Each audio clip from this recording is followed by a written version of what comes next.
Hi guys, welcome to my channel. In this video, I'll explain you how to insert slicer in Excel. Before inserting slicer, convert your entire raw dump to a table form. Go to insert menu and convert your data to a table form.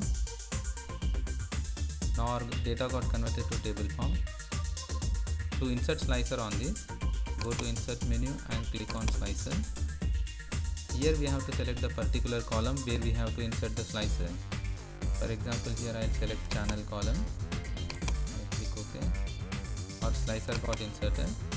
Slicer is a visual filter which will allow us to filter the data easily. Like this we can filter the data. And if you want to clear it, click here so that entire filter will get clear. To adjust the slicer, you can use your mouse button, or else you can use here. From here also you can adjust the slicer. And in case if you wish to increase the columns in slicer, you can do it from here like this. That's all for the video. Thanks for watching.